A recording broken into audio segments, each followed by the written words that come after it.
Good evening all, welcome to my channel Vikas Tech Guru में आपका स्वागत है। आज मैं बताने वाला हूँ week 10 assignment 10 renewable source of energy solar wind and biomass का।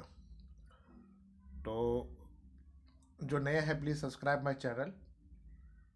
और थोड़ा मेरा मूड नहीं था अपलोड करने का, बट बहुत बहुत कोई का रिक्वेस्ट है कि सर अपलोड कर दीजिए अपलोड कर दीजिए। तो जो ब्लाइंड मेरे पे फेथ करते हैं और जो मेरा वीडियो एक एक देखते हैं या जो सब्सक्राइब किए हैं, है ना, तो उसके लिए मैं अपलोड कर रहा हूँ।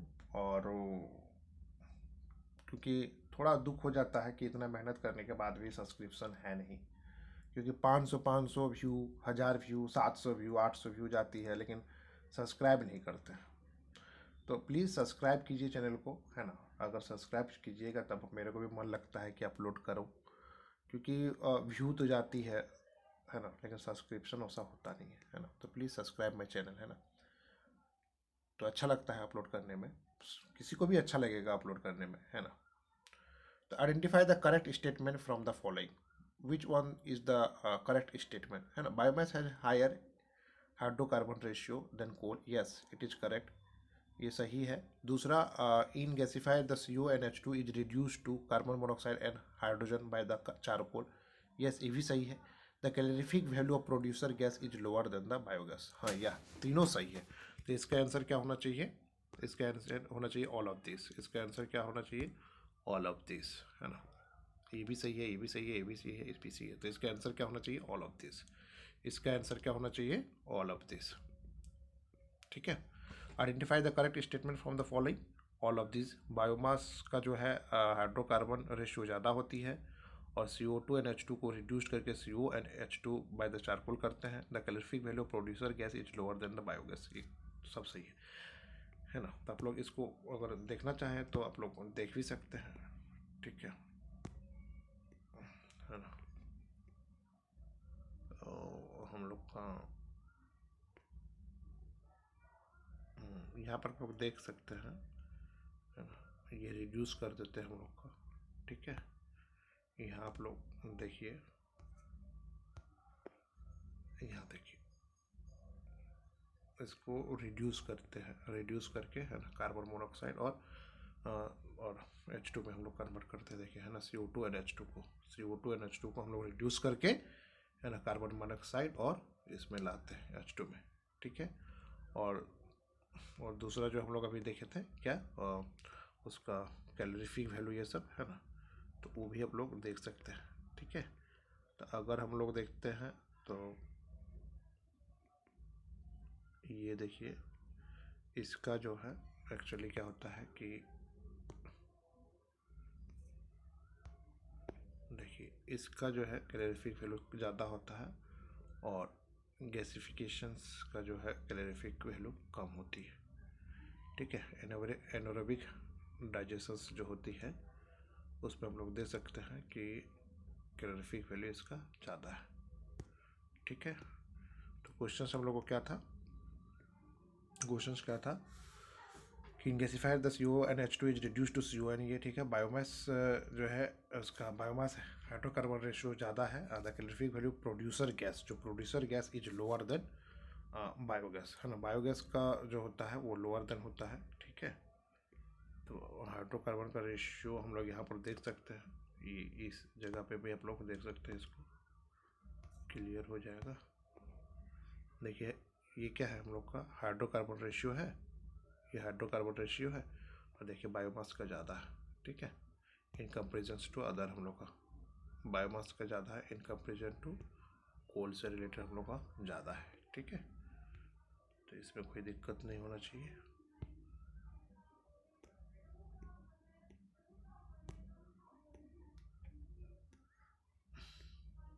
ठीक है। तो इसका आंसर क्या हो जाएगा? ऑल ऑफ दिस हो जाएगा, ठीक है। हम लोग लेक्चर को भी देख सकते हैं, ठीक है। Hydrogen is produced through dash the reaction in the gasifier, तो इसमें क्या होता है? Water gas shift and the steam reforming, ठीक है।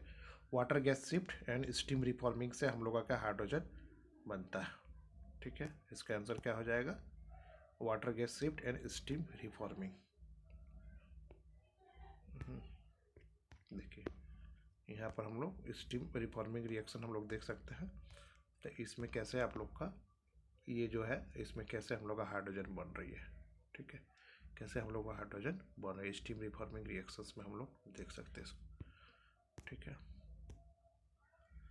तो हम लोग को ये आंसर समझ में आ गया होगा। इसका आंसर क्या हो जाएगा,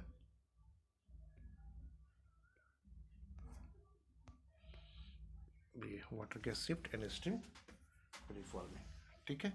नेक्स्ट क्वेश्चन की ओर बढ़ते हैं। नेक्स्ट क्वेश्चन हम लोग 3 में क्या है क्वेश्चन, है ना, biomass is produce above 500 degree Celsius with air to fuel ratio equal to 3/4 of the stoichiometric air to fuel ratio, which of the following process will be take place, है ना। तो एयर टू फ्यूल रेशियो हम लोग का एक ये होता है, ठीक है, एयर टू फ्यूल रेशियो क्या है, air to fuel ratio is 3/4 the stoichiometric air fuel ratio, है ना, 3/4 स्टोइचोमेट्रिक एयर फ्यूल रेशियो। तो एक फार्मूला होती है, हम लोग यहाँ पर देख सकते हैं, फार्मूला को देख लेते हैं हम लोग।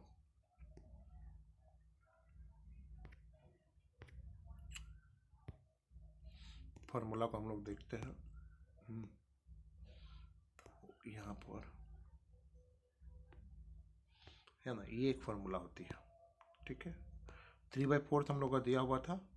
तो यहाँ पर आप लोग ध्यान दीजिए, तो स्टोइचोमेट्रिक एयर फ्यूल रेशियो और ये एक्चुअल है, ठीक है, ये इक्विवेलेंस रेशियो है हम लोग का। तो इसको कैसे निकालते हैं, तो हम लोग को क्या था, AF इक्वल टू कितना 3/4, ठीक है, क्या है AF स्टोइचोमेट्रिक, ठीक है। तो हम कैसे कैसे करेंगे इसको, हमको निकालना कैसे है।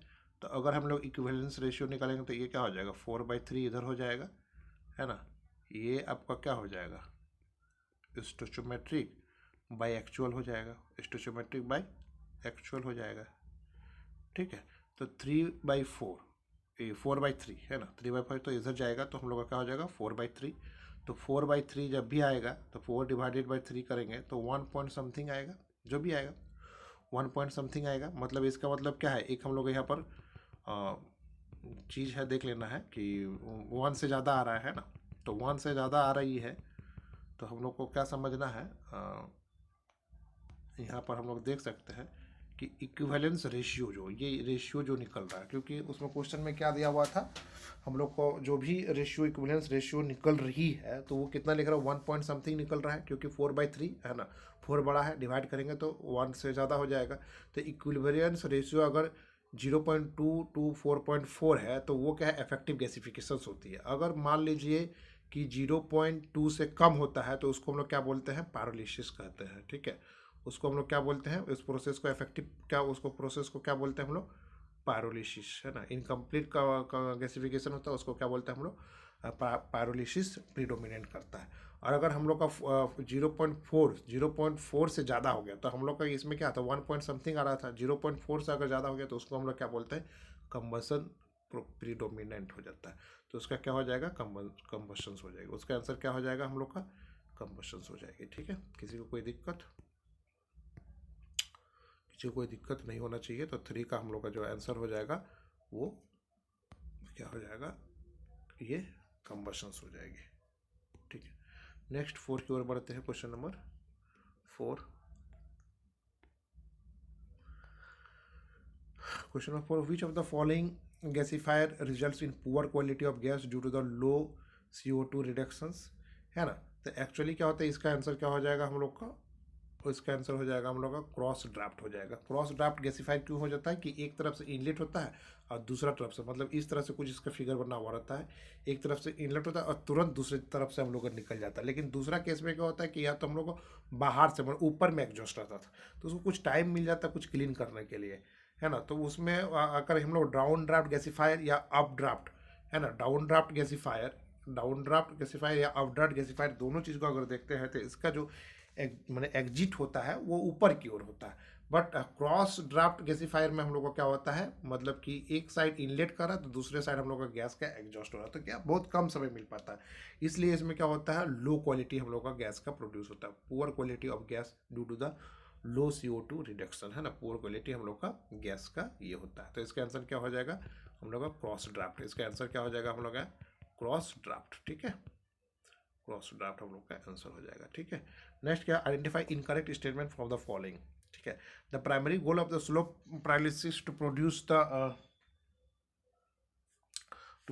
हम लोग का क्या है, क्या कर टू प्रोड्यूस क्या बोल रहे हैं आपको ये ध्यान देना है कि सॉरी,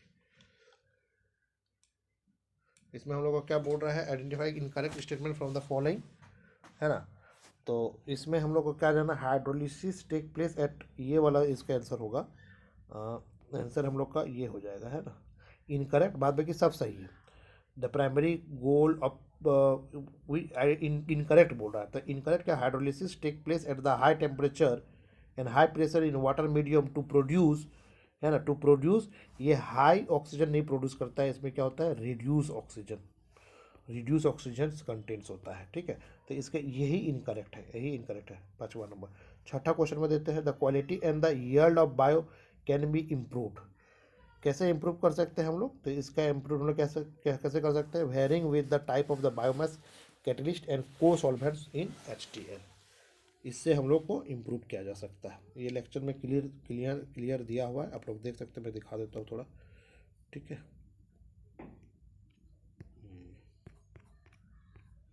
तो ये रहा आपका, यहाँ पर आप लोग देख सकते हैं इस चीज़ को, मैं आपको दिखा दे रहा हूँ, देखिए यहाँ पर, ठीक है। The HTL bowel contents a large fraction, sorry, the quality है ना, ऊपर में है, the quality and the yield of biofuel vary with the type of biomass and operating conditions and type of catalyst and co-solvent used। तो इसका answer हम लोग को अभी मिल गया था, यही हम लोग का क्या है, सही है, ठीक है। तो हम लोग अभी देख लिए इसको।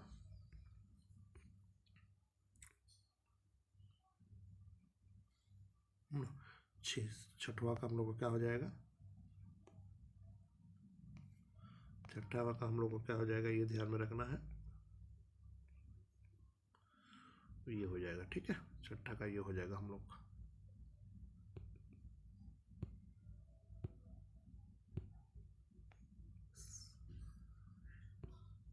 ये wearing with the type of biomass catalyst and को सॉल्वेंट्स इन HTL, ठीक है।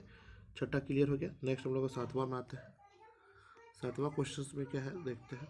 सातवां क्वेश्चन में क्या बोलते हैं, थोड़ा सातवां क्वेश्चन में थोड़ा कन्फ्यूज़न है, ठीक है सर, थोड़ा मैंने ऑक्सीजन को इसमें लेना है कि नहीं है, तो बट मेरे को जितना समझ में आया उस हिसाब से मैं बना दिया हूँ क्वेश्चंस को। तो methane was combusted in pure oxygen enrolled with the O2 concentration of 6 mole% in the flue gases, determine the operating oxygen to fuel mole ratio हमको निकालना है ना। तो एक्चुअली हम जैसे सर बताए थे, एक देखा था मैं, उस हिसाब से बनाया, तो उसका आंसर मेरा नहीं आ रहा था, बट मेरे को जितना समझ में आया आप लोग देख सकते हैं। आप खुद भी अगर बनाए हैं तो कमेंट बॉक्स में कमेंट कीजिएगा, और नहीं बनाए हैं तो मेरे को लगता है कि इसका आंसर क्या हो जाएगा, 2.2 मोल O2 मोल फ्यूल। ये मैं बता रहा हूँ कैसे ये हो रहा है ना। तो हम लोग एक इक्वेशंस बनती है ना, मीथेन का हम लोग का कंसनट्रेशन इसमें है, तो ये मैं अभी बता रहा हूँ आपको, ठीक है। जिस तरह से हमको लगा, आप लोग अगर कोई जानते हो तो प्लीज़ उसको हम लोग को मेरे को भी बताइएगा, लेकिन हमको जिस तरह से लगा, देखिए ये इस तरह से एक इक्वेशंस बनती है, ठीक है। CuHW plus n O2 plus 3.76 N2 equal to YCO2 plus ZH2, है ना, प्लस CN2, है ना, और DO2। तो इस तरह से हम लोग निकालेंगे, है ना। जैसे कि हम लोग ये क्या है, मतलब कि कितना मोल्स है ना, इसका आगे रहेगा तो ये कितना मोल्स है वो सब हम लोग को देखना है। तो अगर मान लीजिए कि है ना, तो अगर कार्बन है तो कार्बन में देखिए रिएक्टेंट्स U हम लोग लिखे हैं यहाँ पर U, तो U है, ठीक है। तो इसका जो प्रोडक्ट बन रही है हम लोग को देखना है, क्या है प्रोडक्ट बन रही है, तो ये क्या बन रहा है प्रोडक्ट में, देखिए हम लोग का ये Y है, तो ये ध्यान देनी है। तो इसको रिड्यूस्ड करके हम लोग कर सकते हैं, क्योंकि है ना, ये क्योंकि मीथेन बोला है, तो मीथेन में 1 होता है, तो 1 यहाँ है, तो Y का वैल्यू भी हम लोग का कितना आ जाएगा, है ना। तो U इक्वल टू वाई हम लोग लिख सकते हैं, U इक्वल टू वाई, है ना। और दूसरा केस में हम लोग देखें H का वैल्यू हम लोग देख लेते हैं, H इक्वल टू क्या, मीथेन हम लोग जानते हैं 4 होता है, लेकिन अभी हम लोग वाई लिखे, ये डब्लू लिखे, डब्लू की जगह ये हम लोग एच का वैल्यू देखते हैं, तो ये क्या होगा 2z हो जाएगा, तो ये 2z हो जाएगा, तो z इक्वल टू W/2। ठीक है, उसके बाद हम लोग ओ का वैल्यू देखते हैं, ओ हम लोग को क्या हो जाएगा, ये मोल से 2n हो जाएगा, 2n हो जाएगा। और अगर हम लोग देखते हैं कि ये ऑक्सीजन, ऑक्सीजन कहाँ कहाँ है यहाँ पर, तो यहाँ पर ऑक्सीजन देखिए 2z और 2y प्लस z हो जाएगा, है ना, क्योंकि ये ऑक्सीजन है देखिए, है ना, तो प्लस z हो जाएगा। तो हम लोग का n का वैल्यू क्या हो जाएगा, n equal to y plus z/2 हो जाएगा। ठीक है, उसी तरह हम लोग का नाइट्रोजन का देखेंगे, तो नाइट्रोजन का भी हम लोग देख सकते हैं, नाइट्रोजन के लिए फिलहाल अभी ज़रूरत नहीं है। तो हम लोग क्या करते हैं कि इसको एक इक्वेट कर रहे हैं, कोफिशिएंट सबको इक्वेट कर दे रहा हूँ, जितना भी हम लोग का एक्चुअली कितना है कोफिशिएंट्स को हम लोग इक्वल करके देख लेते हैं, मैंने ऑक्सीजन का जितना भी कोफिशिएंट है। तो ये क्या हो जाएगा हम लोग को ऑक्सीजन का 2n इक्वल टू क्या हो जाएगा, मान लीजिए ये ऑक्सीजन 2 है, तो इसमें 2 लिखाएगा, देखिए 2 प्लस, फिर यहाँ पर ऑक्सीजन हम लोग का O है, तो O में ये जेड का वैल्यू हम लोग का कितना है 2 है ना, जेड का वैल्यू हम लोग 2 मतलब 2 हम लोग निकाल लेंगे, ये निकलता है 2 मतलब ऑक्सीजन यहाँ पर O है ना, तो जेड का वैल्यू हम लोग का 2 आ जाएगा। तो 2 कैसे आएगा आप लोग सोच रहे होंगे, तो ये क्या है हम लोग का CH4 है, ये 4 है, तो ये 4 है, तो यहाँ पर आप लोग जेड का देख सकते हैं, जेड इक्वल टू W/2 है ना, और डब्लू हम लोग का कितना है 4 है, इसमें अगर 4 का वैल्यू पुट करेंगे तो जेड का वैल्यू 2 आ जाएगा। तो ये हम लोग का क्या हो जाएगा 2 + 2 + 2d है ना, 2d ये हो जाएगा ऑक्सीजन का, यहाँ पर देख रहे हैं आप लोग, ये हो जाएगा क्या हो जाएगा 2d हो जाएगा। ठीक है, तो 2d हो जाएगा, तो हम लोग इस तरह से इसको लिख सकते हैं। ठीक है, इस तरह से हम लोग लिख सकते हैं। तो हम लोग जब d का वैल्यू निकालेंगे तो क्या हो जाएगा, d = n-2, n-2 हम लोग का मोल ऑफ फ्रैक्शंस दिया हुआ है 0.06, क्वेश्चन में आप लोग देख लीजिएगा, और मोल ऑफ फ्रैक्शंस दिया हुआ है ना। तो ये इसका फॉर्मूला एक होती है dy, है ना, जितना भी मतलब कि एक ऑक्सीजन का जो ऑक्सीजन्स होती है, एक्चुअली क्या होता है ऑक्सीजन से ही जलता है। तो ऊपर का एक्चुअली क्या है जो ऑक्सीजन्स का हम लोग ये ले लेंगे, है ना, एक्चुअली क्या है कि ये जो डी है हम लोग का, ये ध्यान रखना है ना, उसको डी, और नीचे में जितना भी मिक्स्ड अप है गैस वो सब हम लोग लिख लेंगे कोफिशिएंट। जैसे कि इसमें क्या हो जाएगा 1 हो जाएगा, ये इसमें क्या हो जाएगा 1 हो जाएगा, ये जेड का वैल्यू, वाई का वैल्यू 1 है, जेड का वैल्यू 2 है ना। और उसके बाद हम लोग इसमें कंबशन में एक्चुअली नाइट्रोजन साथ ये नहीं होती है, तो नाइट्रोजन नहीं होते, तो उसके बाद क्या हो जाएगा हम लोग ये डी का वैल्यू लिख लेंगे, है ना, डी का वैल्यू हम लोग लिख लेंगे कोफिशिएंट प्लस, और ये नाइट्रोजन का क्या हो जाएगा सी का वैल्यू हम लोग यहाँ पर देख रहे हैं, ये सी का वैल्यू हम लोग का क्या है देखिए 3.76 × n मोल, है ना। तो इसको हम लोग सॉल्व करेंगे तो ये हम लोग का मोल आएगा, n = 2.88 मोल। तो क्वेश्चंस में आप लोग देख लीजिएगा, है ना। तो इसका आंसर मेरे हिसाब से 2.88 मोल होना चाहिए, इसका आंसर क्या होना चाहिए 2.88 मोल। ठीक है, इसका आंसर क्या होना चाहिए 2.8। और नेक्स्ट क्वेश्चन हम लोग आगे की ओर बढ़ते हैं। ये एक्चुअली क्वेश्चन नंबर हम लोग का 8 है। तो 8 में क्या बोलता है, ये बायोमास गैसिफायर, ये biomass gasifier operating with a 180 kg per hour of biomass feeding rate, है ना। तो ये हम लोग का क्या हुआ m दिया हुआ, मास फ्लो रेट, है ना, m दिया हुआ हम लोग का, ये m है of the biomass feeding rate. ठीक है, is use to run the compression CI engine, मतलब कंप्रेशन इंजन मतलब CI engine. The engine has कितना, इंजन का एफिशिएंसी कितना है हम लोग का 32%, मतलब कि इंजन का जो एफिशिएंसी वो 32% है ना। तो इंजन एफिशिएंसी हम लोग का कितना है 32% है। उसके बाद क्या है, and operates in the dual fuel mode with 80% diesel replacement, मतलब 80% डीजल रिप्लेसमेंट, मतलब कि जितना 80% डीजल को हम लोग रिप्लेसमेंट कर देंगे, मतलब इसका मतलब क्या होगा कि हम लोग 20% से डीजल को यूज़ करेंगे, 80% डीजल को रिप्लेसमेंट कर देंगे जो हम लोग बायोगैस से यूज़ करेंगे, है ना। जो हम लोग बायोगैस से हम लोग जो गैस पैदा होगा बायोगैस या गैसीफायर, उससे हम लोग पावर को यूज़ करेंगे। तो 20% सिर्फ डीजल से यूज़ कर रहे हैं और 80% हम लोग यूज़ कर रहे हैं गैसीफायर से। ठीक है, and the gasifier engine produce, है ना, द गैसीफायर जो लास्ट में जो हम लोग का प्रोड्यूस होता है, मतलब पावर आउटपुट अगर देखेंगे तो कितना है 1728 megajoule. The gasifier engine produce 1728 megajoule of energy per day, है ना। तो हम लोग अभी बोला क्या है, हम लोग को बोला क्या है वो ध्यान देना है।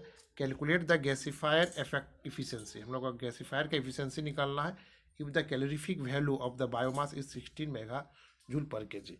तो हम लोग को याद रखना है कि मतलब इसका मतलब क्या, गैसीफायर के इनपुट क्या हो जाएगा, ये मास फ्लो रेट, कोई भी चीज़ का क्या होता है मास फ्लो रेट इनटू हम लोग का क्या हो जाएगा कैलोरीफिक वैल्यू अगर करेंगे तो ये हम लोग का इनपुट हो गया। अगर ऐसे इंजन का भी अब देख रहे हैं मतलब फ्यूल का मास फ्लो रेट और इनटू यदि फ्यूल का जो कैलोरीफिक वैल्यू वही हम लोग इनपुट हो गया, है ना। तो इसमें भी उसी तरह से कुछ बनेगा, मैं बता रहा हूँ, अभी दिखा रहा हूँ, आप लोग थोड़ा सा देख लीजिए इसको, ठीक है। तो ये किस तरह से बनेगा मैं अभी बता रहा हूँ, सॉरी, है ना। तो तो हम लोग को क्या क्या दिया हुआ को पहले देख लेते हैं। तो क्वेश्चंस में हम लोग को क्या क्या दिया हुआ वो आप लोग को बता भी दिए हम लोग, है ना। तो मास फ्लो रेट हम लोग का कितना है 180 kg, 180 kg पर आवर। तो इसको हम लोग पहले सेकंड में चेंज कर लेते हैं, है ना। तो क्या करेंगे हम लोग सेकंड में चेंज करने के लिए, है ना, तो 3600 से डिवाइड कर देंगे। 3600 से जब डिवाइड करेंगे तो 0.05 kg पर सेकंड आ जाएगा। उसके बाद इंजन का इफिशियंसी, है ना, इफिशियंसी दिया हुआ किसका, इंजन का दिया हुआ। तो हम लोग को इंजन का इफिशियंसी मतलब डिवाइड 32%, तो उसको डिवाइड करेंगे तो 0.32 आ जाएगा, ठीक है। उसके बाद input by the diesel, input by the diesel 20% क्यों हुआ, क्योंकि 80% का रिप्लेसमेंट था, तो 20% बाय द डीजल। और दूसरा क्या है 80% हमको कौन कर रहा है, input by the gasifier. Gasifier मतलब क्या, जो बायोगैस है, बायोगैस जो उसमें पैदा होगा उससे जो एनर्जी मिलेगा उसके कारण से हम लोग 80% होगा। इंजन आउटपुट मतलब कि ओवरऑल जो इंजन आउटपुट हम लोग देखें कितना था 17.28 मेगाजूल पर डे, ठीक है। और हम लोग का इफिशियंसी निकालना है किसका, गैसीफायर का। और कैलोरीफिक वैल्यू हम लोग का दिया हुआ कितना, कैलोरीफिक वैल्यू जो गैसीफायर का मतलब कि कैलोरीफिक वैल्यू बायोमास का जो कैलोरीफिक वैल्यू दिया हुआ है। तो हम लोग कैसे करेंगे इनपुट, तो मास इनटू क्या हो जाएगा, ये हो जाएगा CV। तो ये हम लोग का एक्चुअली क्या होता है कि इसको एक स्केमेटिक डायग्राम हम लोग पहले बना लेते हैं, है ना। ये देखिए इस तरह से कुछ एक गैसीफायर होगा। उसके बाद इसको थोड़ा सिंप्लिसिटी करने के लिए क्या हो जाएगा, एक ये क्या गैस क्लीनर होती है, ठीक है, गैस क्लीनर होती है। उसके बाद ये इंजन है हम लोग का, ये हम लोग का इंजन है, ठीक है। तो मतलब ये हम लोग को पहले समझ लेना है कि ये हम लोग का गैसीफायर है, ये हम लोग का क्या है गैस क्लीनर है, ये हम लोग का इंजन है, ठीक है। इसका आउटपुट जो बात कर रहा है आप लोग देख लिए होंगे, आउटपुट यहाँ पर हम लोग का कितना दिया हुआ है 17.280, ये वाला हम लोग का आउटपुट दिया हुआ है, ठीक है। और हम लोग का डीजल का इन जो जो मतलब कि input in the form of percentage दिया हुआ है। तो 80% बाय द हम लोग 80% बाय द गैसीफायर मतलब क्या 0.80 बाय द गैसीफायर। और बाय डीजल हम लोग का कितना हो जाएगा 0.20 बाय डीजल हो जाएगा, ठीक है। तो इसमें कोई दिक्कत हमको नहीं लग रहा है कि किसी को अभी तक दिक्कत है। यहाँ पर आप लोग देख सकते हैं ये सब बाय डीजल का 0.20 हो जाएगा, बाय गैसीफायर का 0.80। ये इनपुट है, ये जब इनपुट हम लोग किए तो हम लोग का ये आउटपुट निकला, ये जो हम लोग इनपुट दिए एक्चुअली, ठीक है। मतलब बोलने का मतलब क्या है कि हम लोग ये जो इनपुट यूज़ किए हम लोग, तो हम लोग का जो आउटपुट निकला ये आउटपुट निकला। तो हम लोग क्या जानते हैं इफिशियंसी इज इक्वल टू क्या होता है, efficiency is equal to output by input, input होता है ना भाई। तो इफिशियंसी हम लोग को मालूम है, इफिशियंसी हम लोग को मालूम है, और ये हम लोग का इनपुट जो मालूम है ये परसेंटेज के हिसाब से मालूम है, ठीक है। तो हम लोग क्या करेंगे परसेंटेज के हिसाब से मालूम है तो हम लोग इनपुट निकाल लेता हूँ, है ना। तो इनपुट में एक इसमें निकाल लेता हूँ। तो अगर हम लोग ऐसे निकालेंगे तो कैसे निकालेंगे देखो, है ना, इंजन इनपुट कैसे निकालेंगे, इंजन इनपुट क्या हो जाएगा आउटपुट बाई इफिशियंसी हो जाएगा, है ना। तो आउटपुट हम लोग का कितना दिया हुआ है 172.280 और इफिशियंसी हम लोग का कितना हुआ दिया हुआ है 32%। तो उसको क्या लिखते हैं हम लोग 0.32। तो उसका जो हम लोग का इनपुट आया कितना आया 54 मेगाजूल पर डे। ये जो ये आया हम लोग कितना आया 54 मेगाजूल पर डे। अब इसको हम लोग क्या करेंगे, परसेंटेज में दिया हुआ था, तो परसेंटेज में दिया हुआ तो उसको हम लोग कितना यूज़ कर रहा है, गैसीफायर कर रहा है, कोई डीजल इंजन कितना यूज़ कर रहा है, तो गैसीफायर बाई गैसीफायर का जो इनपुट हो रहा है कितना इनपुट हो रहा है तो 80%। तो 80% इंटू 54, तो उसका जो हम लोग आ रहा है कितना 43.2 मेगाजूल पर डे। और डीजल इंजन का जो इनपुट यूज़ हो रहा है मतलब 20%, तो 20% इंटू 54 कीजिएगा तो उसका कितना आ रहा है 10.8 मेगाजूल पर डे। ये हम लोग निकाल लिए इनपुट, अलग अलग इनपुट यहाँ पर निकाल लिए। अब जो ये इनपुट हुआ, ये जो इनपुट हुआ, ये जो हम लोग का भी यहाँ फिलहाल जो इनपुट निकला हम लोग का किसका मतलब मान लीजिए गैसीफायर का जो इनपुट निकला, गैसीफायर का जो इनपुट निकला, तो गैसीफायर का इनपुट कितना है 43.2 तो ये समझ लेना है कि इस टर्म के लिए, इसके लिए ये आउटपुट हो जाएगा यहाँ पर 43.2 मेगाजूल पर, ये जो भी है ये हम लोग का आउटपुट हो जाएगा। ये चीज़ जो यहाँ पर नीचे हम लोग है ये क्या हो जाएगा, आउटपुट हो जाएगा इस केस के लिए, इसके लिए यहाँ पर आउटपुट हो जाएगा। तो इनपुट हम लोग का क्या डालेंगे फिर, इनपुट हम लोग का क्या है, तो इनपुट हम लोग का गिवन दिया हुआ, इनपुट कैसे है, क्योंकि ये मास दिया हुआ हम लोग का, मास फ्लो रेट दिया हुआ जो सेकंड में हम लोग के चेंज कर लिए हैं, और क्या है हम लोग का ये CV का वैल्यू दिया हुआ, तो वही हम लोग का इनपुट हो गया है ना। तो इनपुट हो गया, और ये जो चीज़ था हम लोग 43 ये आउटपुट हो गया। तो हम लोग क्या करेंगे है ना, इफिशिएंसी अगर निकालना होगा किसी को तो क्या करेंगे, output by input, output by input, मतलब आउटपुट में हम लोग कितना लिखेंगे 43.2 है ना, इसमें आउटपुट में हम लोग कितना लिखेंगे है ना 43.2, ये आउटपुट में लिखा जाएगा। और इनपुट में क्या लिखा जाएगा हम लोग का, ध्यान देना है, mass flow rate, mass flow rate मैंने क्या 0.05 इंटू ये कितना 16 लिखा जाएगा। तो वो जो इफिशिएंसी निकलेगा वही हम लोग इफिशिएंसी है। तो हम लोग देखो कैसे बनाए हैं, यहाँ पर आगे आप लोग देख सकते हैं, ठीक है। तो आप लोग केस 1 केस 2 करके मान सकते हैं, हम थोड़ा सा इसे बता दिए हैं, समझ लीजिए। किसी कोई डाउट होगा तो फिर से पूछिएगा, मैं बता दूंगा। सॉरी ये नहीं है ना, ये हम लोग देख सकते हैं हम लोग है ना।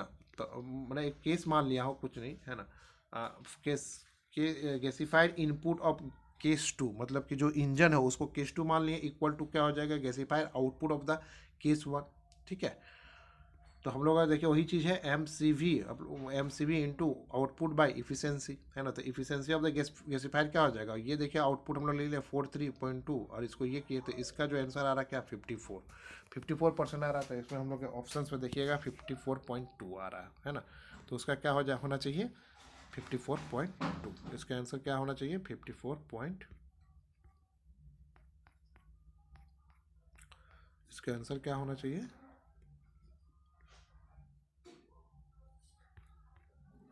इसका आंसर होना चाहिए, देख लीजिए आप लोग 54.2। प्लीज़ सब्सक्राइब माई चैनल, जो नए हैं सब्सक्राइब कीजिए चैनल को, इनकरेज कीजिए। अगर इनकरेज कीजिएगा तो मेरे को भी मन करेगा कि थोड़ा हम जल्दी अपलोड कर दूँ, थोड़ा ज़्यादा एनर्जी मिल जाता है ना, कि जितना सब्सक्राइब कीजिएगा उतना प्यार बढ़ता है ना। तो please subscribe my channel. Okay, thank you very much.